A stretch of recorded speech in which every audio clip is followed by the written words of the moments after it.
Revenge is a dish served very, very, very cold. Posted by Infinite Respect 4757. In my young 20s, I moved to a new city to try and start my career in life. Money was very tight, but I was confident I would get things up and running. In my job search, I came across a promising opportunity at a small firm, referred to as the firm, and instead of offering me the job, the owner said he would like me to come in for 2 days and work. If it was a fit, they would hire me, and if not, they would pay me for the 2 days.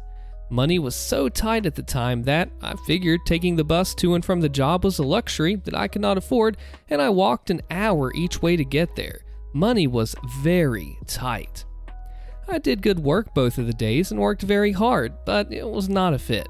The owner then tells me, "Well, I know we said we would pay you, but it was just too complicated to set you up for just 2 days, so you'll have to just be happy that you got the experience with us." The way he acted really rubbed me the wrong way. I was mad as I really needed the money, but as I was trying to find a job and I figured it was not in my best interest to make waves, as word may get around that I was difficult.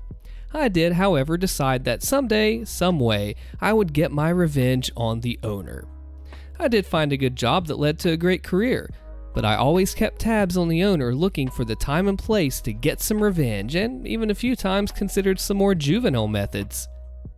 Just short of 20 years passed, and now I was very senior in my chosen profession, but instead of working for a small firm, I was a leader in a very large national company that hired firms. As it turns out, we had a large contract come up that I was the lead executive on the procurement team in the area that the firm operated in.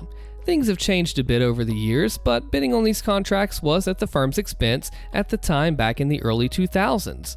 However, to safeguard them from wasting too much money, the bidding would be in stages. Well, sure enough, the owner and his firm put in an exploratory bid.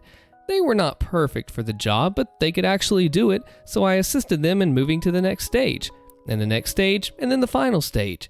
The easiest thing I could have done was shut them down right away and got a bit of revenge, but they were qualified, so I didn't do that. There was some risk to letting them go through to the end, though. Though I was the lead, it was a team decision, and to be honest, if they had the best proposal, despite my thirst for revenge, I would vote for them. The proposals and presentation came in, and luckily the other firm was a bit better, and we went with them.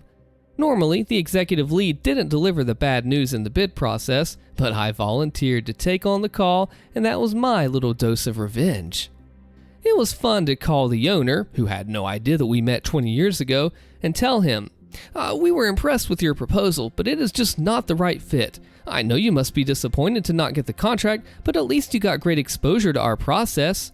I know I should have used his own words from 20 years ago, but I couldn't bring myself to do it. The firm must have done about 200 hours of work on their proposal, so I figured that was payback for my 16 hours with 20 years of interest. Oh man, some of the best pro revenges are when you get to use the same method back on them, but amplified about 5,000%. Way to go, OP. Comment the secret phrase below. Interesting, because the interest was interesting. I'm Austin, check out the next video here, and I'll see you there.